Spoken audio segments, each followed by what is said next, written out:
Mr. Jordan votes yes. Mr. Poe? Yes. Mr. Poe votes yes. Mr. Marino? Yes. Mr. Marino votes yes. Mr. Gowdy?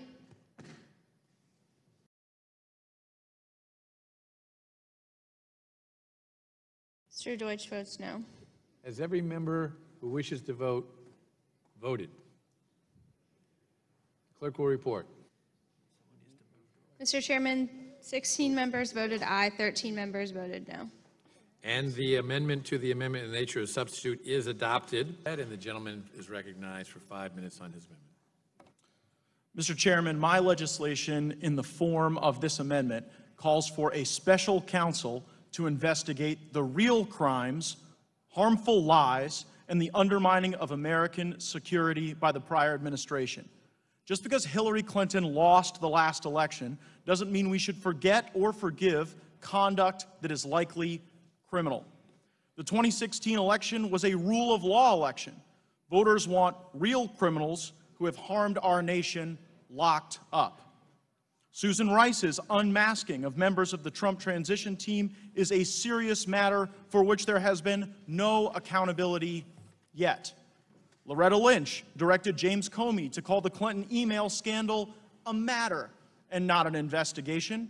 We need to know why the Attorney General of the United States directed the FBI director to lie to the American people.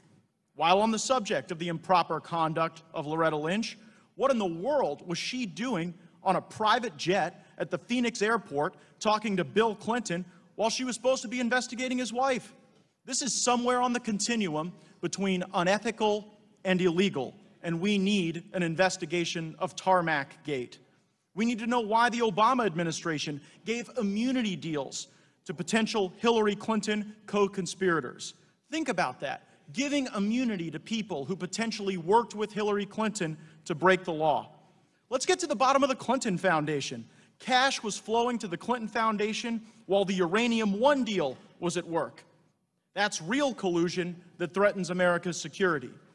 I do suspect that there was Russia collusion in the 2016 election, but the only actual evidence of that collusion is tied to Fusion GPS, a company that was creating fake dossiers on then-candidate Trump and spreading them both before and after the election to undermine his legitimate presidency.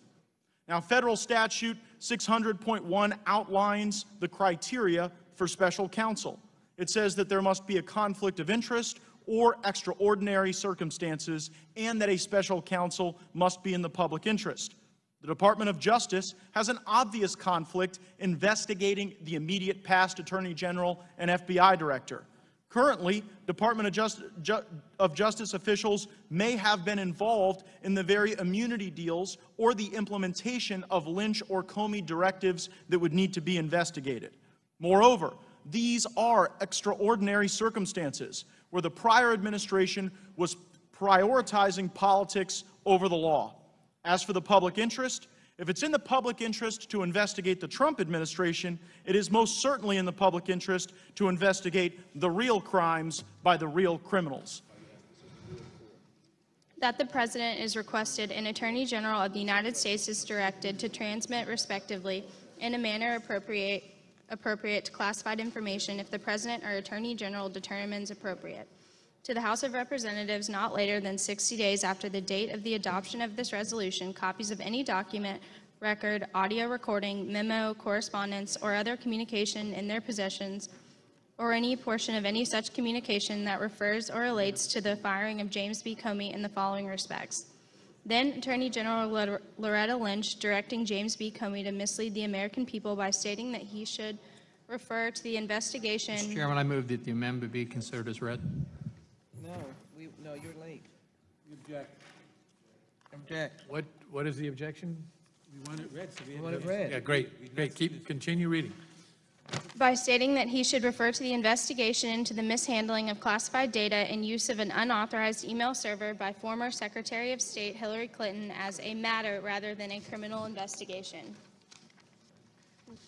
Leaks by James B. Comey to Columbia University law professor Daniel Richman regarding conversations had between President Donald Trump and then FBI Director James B. Comey, and how the leaked information was purposefully released to lead to the appointment of a special counsel Robert Mueller, a longtime friend of James Comey.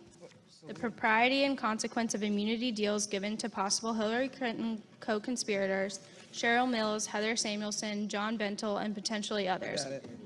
by the Federal Bureau of Investigation during the criminal investigation James B. Comey led into Hillary Clinton's misconduct. The decision by James B. Comey to usurp the authority of then Attorney General Loretta Lynch in his unusual announcement that criminal charges would not be brought against Hillary Clinton following her unlawful use of a private email server and mishandling of classified information. James B. Comey's knowledge and impressions of any ex parte conversation between then Attorney General Loretta Lynch and former President Bill Clinton on June 27, 2016 at a Phoenix airport on a private jet. James B. Comey's knowledge of the company Fusion GPS, including its creation of a dossier of information about Mr. Donald J. Trump, that dossier's commission and dissemination in the months before and after the 2016 presidential election, and the intelligence sources of Fusion GPS or any person or company working for Fusion GPS or its affiliates, any and all potential leaks originated by James B. Comey and provided to author Michael Schmidt dating back 1993.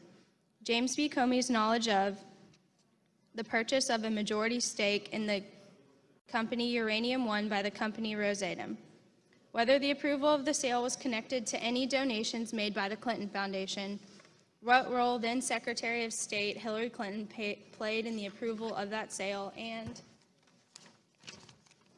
whether the sale could have affected the national security of the United States of America.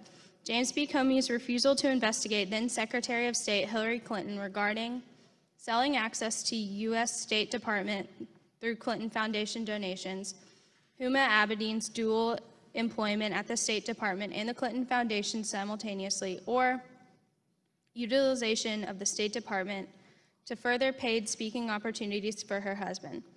Any collusion between former FBI Director James B. Comey and Special Counsel Robert Mueller, including the information James B. Comey admitted to leaking to the Columbia University law professor, being intentional such that a special counsel, his longtime friend Robert Mueller, would be appointed to lead the investigation against the Trump administration, and any communication between Robert Mueller and James B. Comey in advance of the Senate Intelligence Committee hearing, whether James B. Comey had any knowledge of efforts made by any federal agency to monitor communications of then-candidate Donald Trump, to assess any knowledge by James B. Comey about the unmasking of individuals on Donald Trump's campaign team, transition team, or both, to assess the role that former National Security Advisor Susan Rice played in the unmasking of these individuals, or to reveal the purpose served by unmasking any individual or individuals serving on the staff of then-candidate Donald Trump, or the dissemination of unredacted information to various intelligence agencies, and any attempts to use surveillance of then-candidate Donald Trump for the purposes of damaging the credibility of his campaign, his presidency, or both.